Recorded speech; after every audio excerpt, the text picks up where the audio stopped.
నమస్తే, నేను Kavitha. Welcome to I dream news. IAS officer Smita Sabharwal వివాదాస్పదమైనటువంటి వ్యాఖ్యలు చేశారు. వికలాంగులు ఆల్ ఇండియా సర్వీసెస్ కి మాత్రమే కాదు, అటు పైలట్లుగా గాను ఇటు సర్జన్స్ గా కూడా పనికి రారు అంటూ తను చేసినటువంటి వ్యాఖ్యలు ఇప్పుడు పెద్ద ఎత్తున చర్చకు దారి తీస్తున్నాయి. ఓవరాల్ గా వికలాంగులకి సంబంధించి కేవలం డెస్క్ జాబ్స్ లేకపోతే థింక్ ట్యాంకులుగా మాత్రమే పరిమితం అవుతారా? మనతో పాటుగా ఉన్నారు ఫార్మర్ బ్యూరోక్రాట్, సిఎస్బిఐఎస్ అకాడమీకి చెందినటువంటి బాలలత గారు ఉన్నారు. బాలలత గారు, నమస్కారం. నమస్తే అండి. సో అసలు చర్చ అనేది కంప్లీట్ గా పక్కదారి పట్టిపోయింది. ఇప్పుడు స్మితా సబర్వాల్ గారు చేసినటువంటి వ్యాఖ్యల్ని ఒక ఫార్మర్ బ్యూరోక్రాట్ గా మీరు ఎలా చూస్తున్నారు, లేకపోతే మీరు ఇక్కడ ఒక ఐఏఎస్ అకాడమీని రన్ చేస్తున్నారు, ఎలా చూస్తున్నారు? ఒక దివ్యాంగులకు సంబంధించినటువంటి రైట్స్ కి సంబంధించినటువంటి ఇష్యూ కూడా వస్తుంది. వాళ్ళని మనం ఇంక్లూజివ్ గా తీసుకోలేకపోతున్నామా అనేటువంటి ఒక కామెంట్ వస్తుంది. సొసైటీ ఇంకా చిన్న చూపు చూస్తుంది. ఇన్ని రకాల కామెంట్స్ వస్తున్నాయి. అసలు అంశం ఏంటి అసలు? ఇలాంటి కామెంట్స్ చేసేవాళ్ళు, ఇలాంటి స్టేట్మెంట్ ఇచ్చే వాళ్ళ వల్లే సొసైటీలో దివ్యాంగులకి రోజు రోజుకి చిన్న చూపు జరుగుతుందండి. ఇన్ఫ్యాక్ట్ ఇవిడ ఒక మాట చెప్పింది, with all due respects to different label community అని చెప్పి స్టార్ట్ చేస్తూ, ఒక ఎయిర్లైన్స్ వాళ్ళు పైలట్గా ఒక డిఫరెంట్ లేబుల్ని సెలెక్ట్ చేసుకుంటారా, అపాయింట్ చేస్తారా? ఒక సర్జన్గా మీరు ఎవరైనా డిఫరెంట్ లేబుల్ని ట్రస్ట్ చేస్తారా? అలానే ఐఏఎస్, ఐపీఎస్ లాంటి ప్రీమియర్ పోస్ట్లో డిఫరెంట్ లేబుల్ ఎందుకు అవసరమా? వాళ్ళు ఉండకు అసలు వాళ్ళ కోటా ఎందుకు? ఇట్లా చాలా రకరకాల క్వశ్చన్స్ అని చెప్పారు. ఆ క్వశ్చన్స్ అన్ని ఒక ఇండివిజువల్ని ఉద్దేశించి కాదు, ఎంటైర్ కమ్యూనిటీని ఉద్దేశించి చేసిన స్టేట్మెంట్స్ చాలా డెరోగేటరీ, వివక్షాపూరితమైనవి. ఇలాంటి స్టేట్మెంట్స్ చేయటం అనేది చాలా తప్పు. ఒక ఐఏఎస్ ఆఫీసర్గా, మెయిన్గా సగటు పౌరుడిగా ఉన్నా కానీ చేయరు. ఇంకా ఆవిడ పబ్లిక్లో చేసిందంటే అది గవర్నమెంట్ ఒపీనియన్ లాగా వస్తుంది అనమాట. సివిల్ సర్వీసెస్లో కొన్ని రూల్స్ ఉంటాయి, కోడ్ ఆఫ్ కండక్ట్ అని చెప్పి. దానిలో వీళ్ళు స్టేట్మెంట్స్ ఇలా బయట ఇంత డెరోగేటరీ స్టేట్మెంట్స్ ఇవ్వకూడదు. మరి ఆవిడ ఇంత బ్లాంకెట్ స్టేట్మెంట్స్, అంటే తను ఏం చేసినా ఎవరు క్వశ్చన్ చేయరు అనుకుంటున్నారో, లేదా ప్రశ్నించే గళం డిఫరెంట్ లేబుల్కి లేదనుకుంటున్నారో నాకు తెలీదు. ఇవిడికి చాలా తెలియకపోవచ్చు. చాలామంది డిఫరెంట్ లేబుల్ పుట్టినప్పటి నుంచి చాలా వివక్ష గురై, సామాజికంగా, ఆర్థికంగా వీళ్ళు వెనకబడి, దాంతోపాటు కుటుంబాలు, సొసైటీ వీళ్ళని చిన్నచూపు చూసి చూసి చూసి ఒక రకమైన కసితో పెరుగుతారు. అటువంటి కసిలోంచి పుట్టిందే వీళ్ళకి ఆలోచన, మేము కూడా అందరితో సమానంగా ప్రూవ్ చేసుకోవాలి అని. ఆ సమానంగా ప్రూవ్ చేసుకోవాలి అనే అంశం వాళ్ళకి వచ్చినప్పుడు వాళ్ళు మంచి ఎగ్జామ్, సివిల్ సర్వీసెస్ లాంటివి రాసి మేము ప్రూవ్ చేసుకోవాలి, మేము ఏంటో దానిలో మేము ఎబిలిటీస్ ప్రూవ్ చేసుకోవాలనుకుంటారు. ఈవిడ ఒక సమాజం మొత్తాన్ని ఖండించేస్తుంది అనమాట. మీకు ఆ ఎబిలిటీ లేదు, మీకు ఆ శక్తి లేదు, ఫిజికల్ ఫిట్నెస్ లేదని. చాలా ఐఏఎస్ జాబుల్లో ఫిజికల్ ఫిట్నెస్ అవసరం లేదు. ఈవెన్ లాస్ట్ ఇయర్ సుప్రీంకోర్టు ఒక జడ్జిమెంట్ ఇచ్చింది, ఐపీఎస్ జాబులు కూడా అప్లై చేయొచ్చు ఎవరైనా, ఈవెన్ ఫిజికలీ ఛాలెంజ్డ్ వాళ్ళు కూడా అని చెప్పి. సుప్రీంకోర్టు తీసుకోవాల్సిన నిర్ణయం ఏదైతే రైట్ రాంగో డెసిషన్ తీసుకోవాల్సింది సుప్రీంకోర్టు, అండ్ పబ్లిక్ పాలసీ చేయాల్సింది గవర్నమెంట్. మధ్యలో తన తెలంగాణలో ఒక ఐఏఎస్ ఆఫీసర్, తన పని ఏంటి? తన పర్సనల్ లైఫ్ లో తన ఇష్టం వచ్చినట్టు మాట్లాడుకోవచ్చు, పబ్లిక్ లైఫ్ లోకి వచ్చి మాట్లాడటం ఒకటి. రెండో అంశం నా క్వశ్చన్ ఏంటంటే, ఆవిడకి ఏమి సైంటిఫిక్ టెక్నికల్ ఎవిడెన్స్ ఉందని మా మీద అలాంటి డేటా చెప్పింది? ఆవిడ ఈ వర్క్ లో ఏమైనా రీసెర్చ్ చేసిందా? ఆవిడ ఏదైనా స్కాలర్లీ ఒపీనియన్ ఇస్తున్నారా? ఇవన్నీ నా క్వశ్చన్స్ అనమాట. సో నా డిమాండ్ ఏంటంటే, ఆవిడ దాన్ని విత్డ్రా చేసుకోవాలి. ఆ స్టేట్మెంట్స్ని ఆవిడ తీసేసుకోవాలి వెనక్కి. అలానే డిఫరెంట్ లేబుల్డ్ కమ్యూనిటీకి ఏదైతే వాళ్ళకి ఆత్మాభిమానం దెబ్బతిందో దానికి ఆమె సారీ చెప్పాలి. ఇది మా డిమాండ్. సో ఇక్కడ ప్రధానంగా మీరు ఒక మాట చెప్పారు, ఐపీఎస్ లో కూడా ఎవరైనా అప్లై చేసుకోవచ్చు అంటే. తను ఫస్ట్ చేసినటువంటి కామెంట్ కి కంటిన్యూయేషన్ గా చెప్తూ, కొన్ని డిఫెన్స్ సర్వీసెస్ లో, కొన్ని ఐపీఎస్ లో ఈ రిజర్వేషన్ ని ఫాలో చేయట్లేరు, సేమ్ అదే ఐఏఎస్ సర్వీసెస్ కూడా, ఆల్ ఇండియా సర్వీసెస్ లో కూడా అప్లికబుల్ చేయాలి అని. నా క్వశ్చన్, నేను అడిగే క్వశ్చన్ ఏంటంటే, ఈ చర్చకు సంబంధించి ఆవిడకి అసలు అధికారమే లేదు దీని గురించి కామెంట్ చేయడానికి, దీని గురించి స్టేట్మెంట్ ఇవ్వడానికి ఆవిడకి ఏ విధమైన ఆ హక్కు లేదనమాట. అంటే ప్రభుత్వంలో ఉండి మాట్లాడకూడదు. ఇప్పుడు ఆవిడ యాక్టివిస్ట్ కాదు. ఇప్పుడు నేను ప్రభుత్వ ఉద్యోగం నుంచి రిజైన్ చేసి వచ్చి కూర్చున్నాను. నా హక్కు ప్రొటెస్ట్ చేసే హక్కు. ఆవిడ ప్రభుత్వంలో ఉండి ఏం మాట్లాడాలి, ఏం మాట్లాడకూడదు. ఎగ్జాక్ట్లీ. సో ఇప్పుడు అసలు చర్చ అనేది బోల్డ్ అంత పక్కదారి పట్టిపోయినట్టు అనిపిస్తోంది కదా. ఎక్కడో పూజా కేత్కర్ అనే ఆవిడ ఒక ఫేక్ డిజేబుల్ సర్టిఫికేట్ పెట్టుకుని, ఇక్కడ చాలా క్లారిటీ కావాలి. పూజా కేత్కర్ అనే అమ్మాయి అసలు డిజేబుల్ కాదంట. అలానే అమ్మాయి ఓబీసీ సర్టిఫికేట్ కూడా వాళ్ళ నాన్న కొన్ని కోట్లు ఆస్తున్నా ఆమె బ్యాక్వర్డ్ క్లాస్ కింద సర్టిఫికేట్ తెచ్చుకుంది. ఇవన్నీ స్టాండ్ అలోన్ కోసం. ఒక్క కేసులో అమ్మాయి ఫేక్. అన్ని రంగాల్లో, అన్ని వర్గాల వాళ్ళు ఫేక్ ఉంటారు. అసలు ఆమె డిజేబులే కానప్పుడు, డిజేబుల్ వర్గమే కానప్పుడు ఈ చర్చ అంతా తీసుకొచ్చి అందరి డిజేబిలిటీస్ వాళ్ళకి ఆపాదించి వాళ్ళు దేనికి పనికిరారని జడ్జ్ చేయడానికి ఈవిడికి ఉన్న శక్తి ఏంటి? ఈవిడ మార్స్ నుంచి వచ్చారా? అంటే ఈవిడ దైవాంశ సంబుతురాల, వీళ్ళ వల్ల ఏమీ కాదని జడ్జ్ చేయడానికి. జడ్జ్ చేయడానికి మాకు సిస్టమ్ ఉంది, ఒక గవర్నమెంట్ ఉంది, అందరూ ఉన్నారు. సో ఇప్పుడు మీరు ఒక మాట అన్నారు, ఒక వివక్ష గురి చేయడం లేకుంటే ఇంక్లూజివ్నెస్ అనేది వాళ్ళకు ఉన్నటువంటి ఒక లోపాన్ని అధిగమించి ఎలా ముందుకు రావాలనుకున్నాడు నరేంద్ర మోదీ పీఎం కూడా ఒక మాట చెప్పారు. వాళ్ళని వికలాంగులు, డిజేబుల్ గా సంబోధించకండి, దివ్యాంగులు వాళ్ళు అనే ఒక మాట. సో దివ్యాంగులు అంటేనే ఇక్కడ సూపర్ పవర్ ఉంది అని కనిపిస్తోంది. ఈ మాటలన్నీ చూసిన తర్వాత ఇంకా వివక్ష అనేది కంటిన్యూ అవుతున్నప్పుడు మీరు ఒక వాయిస్ తీసుకొని వచ్చారు. మిమ్మల్ని కూడా ఇప్పుడు టార్గెట్ అవుతున్నారు కదా, మీ తరఫున స్పోక్స్ పర్సన్ నియమించుకున్నారని, లేకపోతే మీరు మాట్లాడేది కూడా డిసేబుల్ పర్సన్స్ ని పెట్టుకుని ఒక అకాడమీ రన్ చేస్తున్నారు అనేది.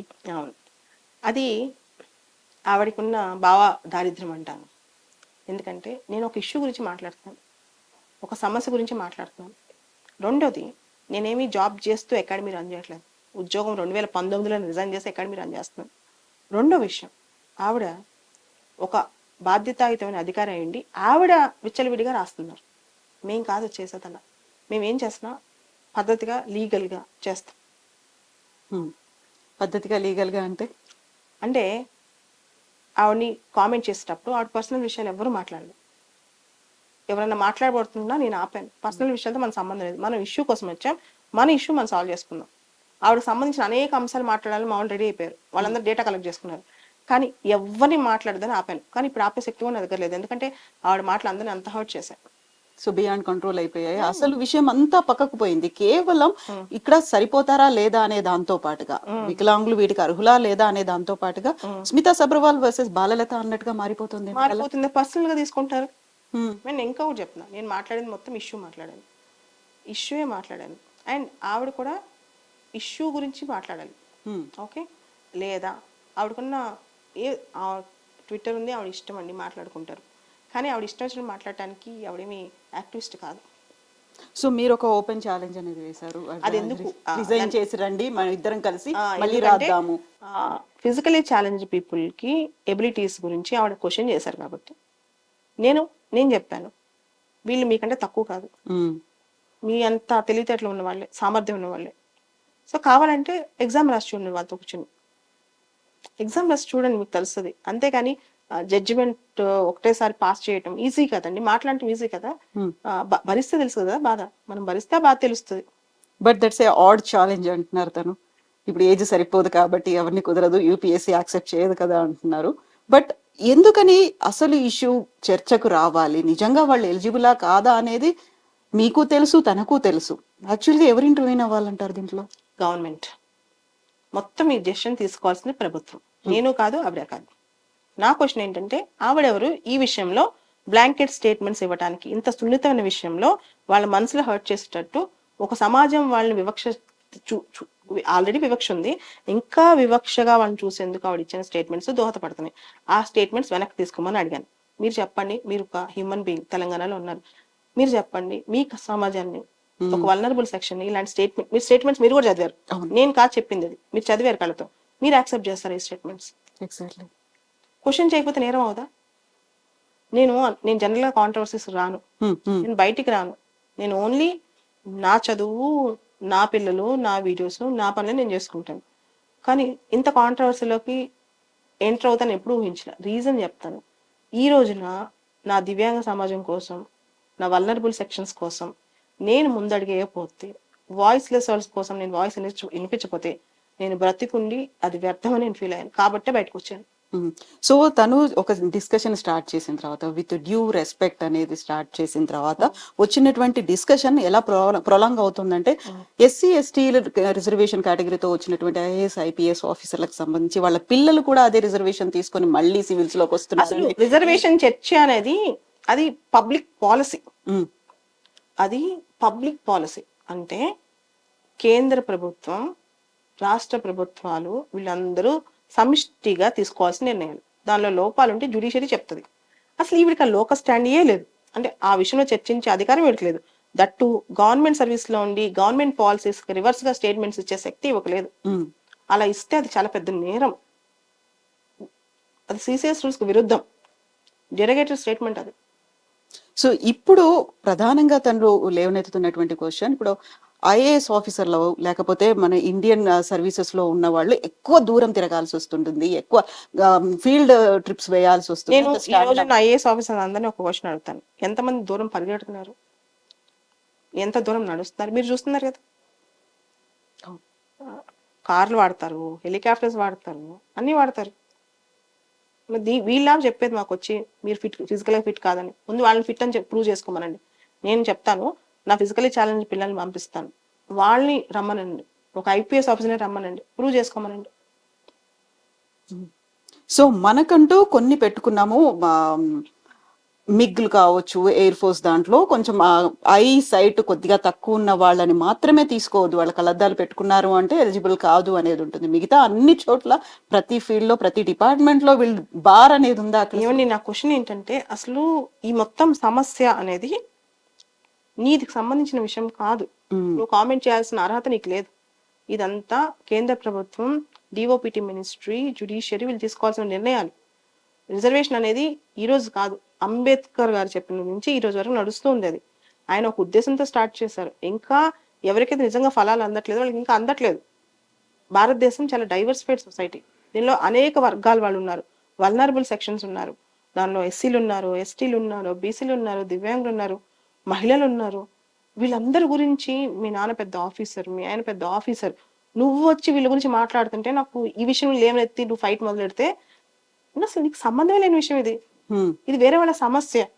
ఈ సమస్యని సున్నితంగా నువ్వు అర్థం చేసుకోకుండా, సున్నితత్వం 24 సంవత్సరాలు పనిచేసినప్పుడు ఆ సున్నితత్వం లేకుండా, ప్రజల్లో పనిచేసిన ఆ సున్నితత్వం లేకుండా ఇట్లాంటివి బయట తీసుకొస్తే.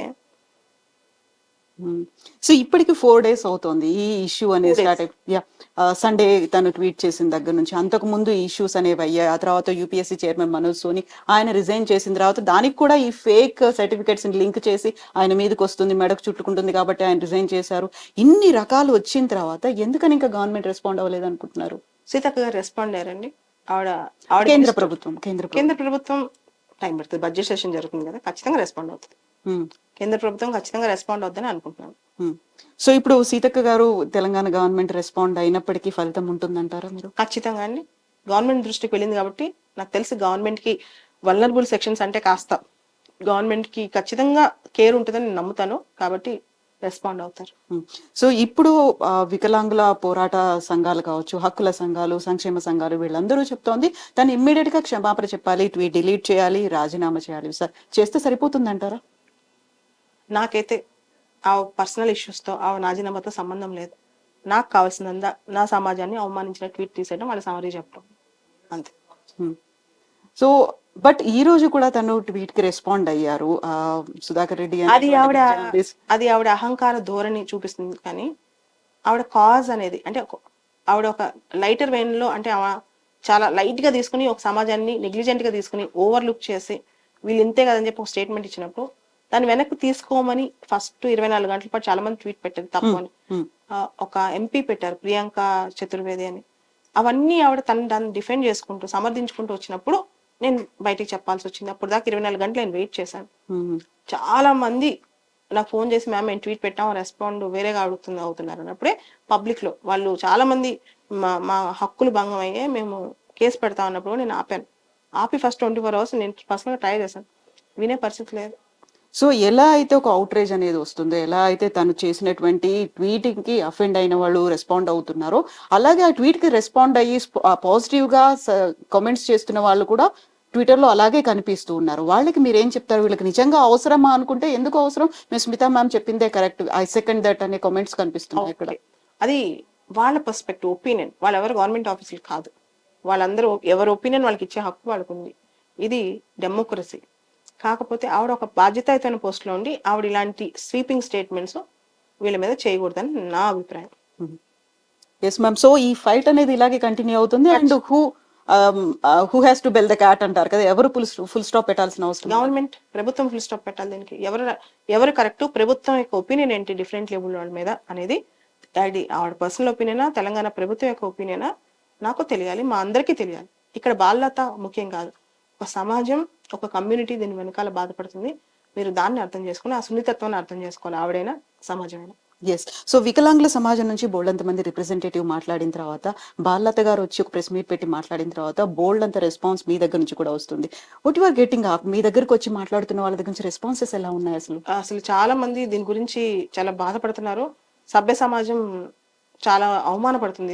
ఇది ఇట్లాంటి స్టేట్మెంట్స్ పెద్ద ఆఫీసర్ నుంచి ఎలా వచ్చాయని చెప్పి దాని మీద అందరూ కూడా దీన్ని కండెమ్ చేస్తున్నారు. ఇది తప్పు అని ప్రకటిస్తున్నారు. ఎస్. ఒక ప్రాపర్ రెస్పాన్స్, ఒక సొల్యూషన్ అయితే రావాలి, ప్రాపర్ ఆన్సర్ అనేది కూడా రావాలి. నిజంగా అది తన వ్యక్తిగతమైందేనా, లేకుంటే ప్రభుత్వం కూడా ఇలాంటి దిశగా ఆలోచిస్తోందా ఏంటి అనేది? అవునండి. Yes ma'am, thank you so much ma'am. Thank you. Thank you.